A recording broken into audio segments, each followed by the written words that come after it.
So, Beto O'Rourke gave his first campaign speech. Look, there have been some pretty empty speeches that have taken place during this Democratic primary election. This was the worst. Not only was it the worst, but it was the funniest. Yo, just watch it yourself. Just watch it. But these challenges, I am absolutely convinced, will bring out the absolute best in every single one of us. And we have something that almost no other country in the world has. We have the single greatest mechanism to call forth the genius of our fellow human beings. This democracy, more than 320 million people strong, can bring the ingenuity, the creativity, the resolve of an entire country. Wacky waving inflatable arm flailing tube man. Wacky waving inflatable arm flailing tube man. Wacky waving inflatable arm flailing tube man. Attract customers to your business. Make a splash at your next presentation. Keep grandma company. Protect your crops. Confuse your neighbors. African American? Hail a cab. Testify in church or just raise the roof. What was that? Yo, I almost called an ambulance. Like, oh, no, he's having a seizure. Somebody save him. What was going on in that speech? Literally, I don't know at all what was. First of all, the hand gestures. First, the most obvious thing, right? The hand gestures. What was this? Everybody, so you know, I'm campaigning for everybody here, and this is what we're gonna have to do to get to where we gotta go, and you know, we gotta arrive in order to get there, and so we gotta put gas in the car, and we can't really do this without gas, but we have the #1 oil reserves in the country, so if we need gas, electricity is available. Like, what is he even? What are you talking? I wanted to call those platitudes. I really did. I wanted to call them platitudes, but those weren't even platitudes. Literally, that wasn't even a word salad. I don't even know what you would call it, but usually a word salad, you at least are making like coherent thoughts that make sense. Like, granted, you're not saying anything of value, but you're still saying something. Beto O'Rourke wasn't saying a damn thing. What was that?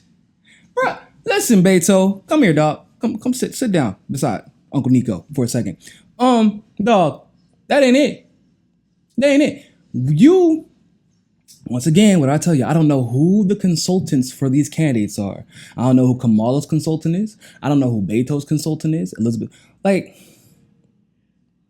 dog, just if you want to advocate for the policies that both the left and the right advocate for, why don't you, I don't know, just say Medicare for all, for example. Just say you want to get big money out of politics. Just say you want to ban fracking. Just say you want to pursue 100% renewable energy. Oh, damn it. That's right. You can't say any of it because you don't believe any of that and you don't plan on advocating for any of those policies once you become president. So this speech is what it looks like, people, when you aren't campaigning on a goddamn thing. That's what this speech looks like. That's exactly what a speech like. Listen, y'all know I'm not a fan of Elizabeth Warren, but even Elizabeth Warren had more to say than Beto O'Rourke did. It's not a good sign, Beto. Considering, I mean, Elizabeth Warren's probably one of the, I mean, she's a quintessential fake progressive. Like, she'll wag her finger all day, wag, wag, wag, but nobody will ever be held accountable. You know, she still supports the military-industrial complex, but at least she pretended like she was going to advocate for policies. At least that.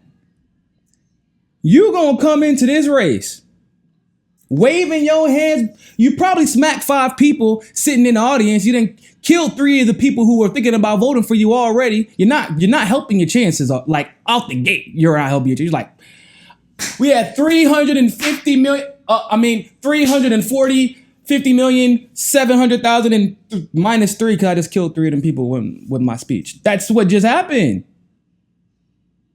Come on, man. But, and I haven't watched the videos yet, so don't tell me in the comment section yet. I want to see it myself. We know that even though this speech was abysmal, somehow, some way, CNN is going to tell us that Beto O'Rourke, who drew a crowd of maybe 50 people, there's a reason that they wouldn't let us see the crowd. Okay, let's just be. They didn't let us see the crowd because there was like no people there. This man hasn't reported how much he's raised since he announced. Listen, you know why Bernie Sanders couldn't announce like he announced when he didn't even tell us when he was going to announce it. Maybe like the day before. There were murmurs in the circles as to when he was going to announce, but like he couldn't do what Beto did. You can't. Bernie Sanders. This is how you know when somebody is truly the front runner.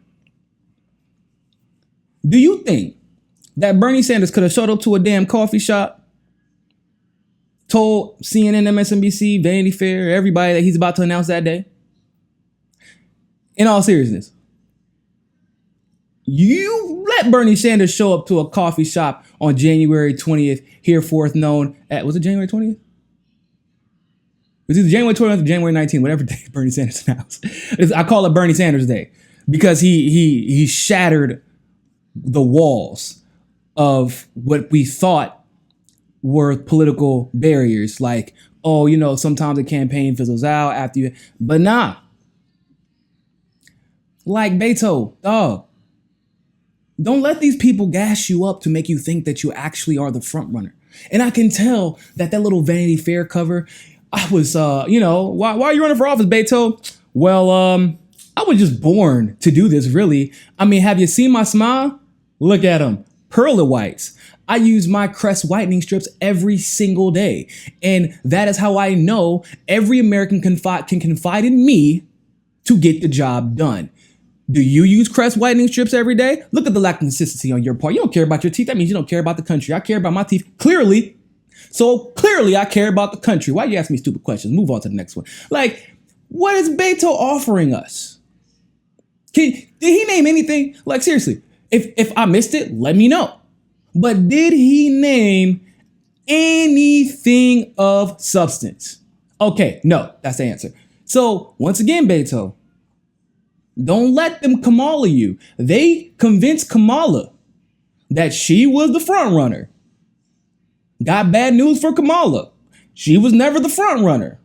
I have been saying this. I said before they told Kamala, I said before Kamala even announced, like before that they were even, before people even knew she was considering running, I said 2 years ago, they're going to try to tell us that Kamala's a front runner because she's a black woman. And because she's going to recruit all of Hillary's alumni to run her campaign. And what happened? They thought, or she thought, that she was a frontrunner. Why? Because CNN and MSNBC and all these people lied to her.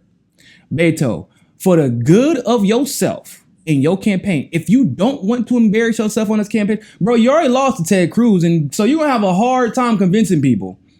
Like, Ted, you lost to the Zodiac Killer, dog. You lost to the Zodiac Killer. That boy is about the most slimy, weaselly politician. Like, every negative stereotype or any stigmatic image that we have of a crony, corrupt politician, Ted Cruz is it, and you lost to him. Those shiny teeth didn't help anybody, Chip Skylark. All right? It didn't help you. It didn't help the people that voted for you. So you're going to have to at least give yourself an opportunity to win by saying anything other than, I mean, just name a policy. Pick one. Good God. Pick one. Just a policy. Say one policy. Is that too much to ask for? It's a policy. It's one. That's not a policy. It's not a policy, dog. It's not a policy. You gotta say something. Hey, Beto, man, look. Clearly, you need this more than my audience. So while you're waving your hands back and forth, leaning from one side to another, always remember, Beto, find your balance. before you fall in this election and bust your ass. Peace. Thank you for watching that segment of Mi Casa es Su Casa. Help us reach our goal of 500 patrons. You can do so by donating as little as $1 by clicking on the Patreon link in the description below. Don't forget, join us on Roku and JustNForm. You can follow us on Twitter and Facebook as well. And remember, more than anything else, find your balance. Peace.